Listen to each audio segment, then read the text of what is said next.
Hi, I'm Dr. Samantha.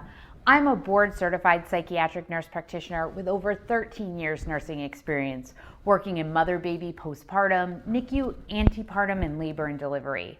I'm also an IBCLC, I'm perinatal mental health certified, and maternal newborn nursing certified.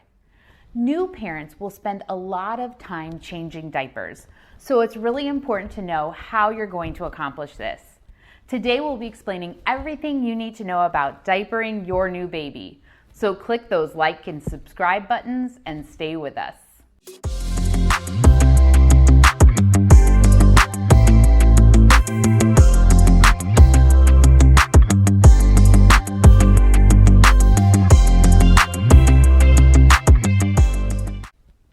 When we talk about diapering, there's a lot of things that you have to start out by deciding.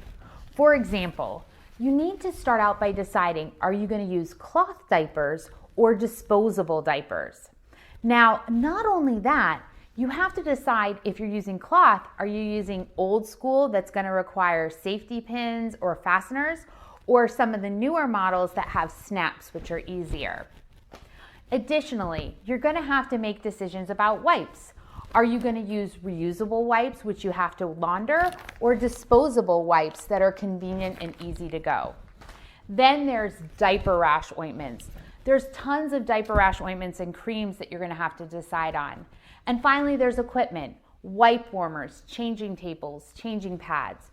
So you want to make yourself a list so you can start to go through and not only look at which types of products you're going to use or not use, but what brands you might enjoy using. So the first big decision you need to make is cloth versus disposable diapers. Disposable diapers are very absorbent and they can be thrown away after one use. However, this makes them much more expensive. Now, there's less contact of these diapers with the baby's skin, which means there's less diaper changes needed because the urine is pulled away and absorbed into the diaper. However, this does make it hard to monitor for dehydration in your baby. Now, cloth diapers are less expensive, but they do require more work. That's because every time your baby goes to the bathroom in a cloth diaper, it needs to now be washed in the laundry. Now, cloth diapers can actually end up being more expensive if you choose not to launder them yourself, but instead send them away to a laundry service. Cloth diapers do cause less diaper rashes, but you have to deal with safety pins or diaper pins in order to close them, and this can cause injury with the baby. The other thing you should know about cloth diapers is they're most likely not going to be allowed for use in a daycare setting. So another decision that has to be made is wipes. There are two different types of baby wipes that you can use, disposable or reusable. So disposable wipes can be very expensive, but they're designed that you use them once and throw them away. That being said, you can't flush them down the toilet. They can contain chemicals which can contribute to diaper rash, so sometimes you have to buy a chemical-free version, which is even more expensive. However, they can be less messy and they're easy to use on the go. Additionally, over the counter, you can buy baby wipe warmers, and baby wipe warmers can warm those wipes up for you, so in the middle of the night, you're not using a cold wipe on a sleepy baby. Now, reusable wipes, they're kind of like cloth diapers, except they're cloth wipes. So this means you need to prepare them and plan for them. You have to make sure you have plenty when you're on the go, and you need to make sure you have some kind of bag to store the used wipes because they have to be brought home and laundered. It should be noted that just like cloth diapers, you may not be able to use reusable wipes in a daycare setting. Please remember to hit the like and subscribe button so you can get our latest content. So, diaper rash. It's extremely common and almost every single parent will have to face this. So diaper rash is a rash in the diaper area. So it's very important to know what to do in order to help prevent or minimize it. So the most important thing is you need to change the baby's diapers right away, especially after the baby has a bowel movement. When you wipe your baby, you want to wipe gently. Cloth diapers may actually help during periods of very bad diaper rash. If possible, After you've changed the baby and cleaned the baby, try to let the baby air dry. So supervise your baby on the table and let the diaper area just be open to air. Or even better, lay your baby down on a towel on the floor for a little bit of tummy time and leave them naked. This air drying helps to dry out the rash itself and kill off any bacteria that might be there. Also, your healthcare provider may recommend that you use diaper cream. Diaper creams are designed to prevent diaper rash by creating a barrier and help heal diaper rash by providing a barrier between the rash and new urine or bowel movements.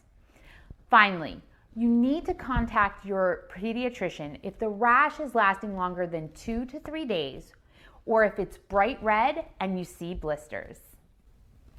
Changing your baby's diaper starts with placing them on a safe, clean surface.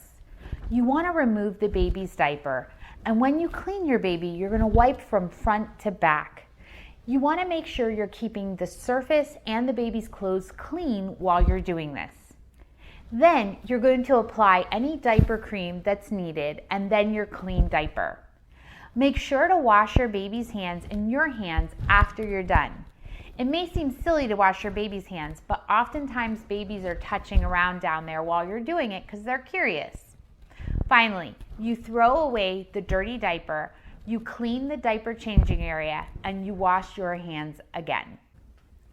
Here are some extra tips for you when you're changing your baby's diaper. The first thing is you want to actually peek inside and see what you're dealing with before you open the baby up. If your baby has had a bowel movement, you're going to probably need more wipes and it's going to be a little bit more messy. So you want to know that ahead of time. Whereas if it's a urine diaper, it's a lot easier and quicker to take care of. When you open up the diaper and you go to apply it again to your baby boy, you want to make sure you go ahead and you position his penis down. If a baby boy's penis is up when the diaper is put on, the next time he urinates, it may cause the urine to go up near the belly and cause a leak. Next, you want to avoid leaving the baby open to cold air unless you're trying to get rid of a diaper rash, because cold air can stimulate the baby to pee again. When you have a newborn, you want to fold down the front of the diaper, whether it's cloth or disposable, below the belly button until the umbilical cord has fallen off and healed. And finally, don't use baby powder. We now know that baby powder, when inhaled, is very harmful to both you and your baby. I hope this video has helped you learn everything you need to know about diapering your baby. Please share your comments and let us know what topics you would like to hear more about.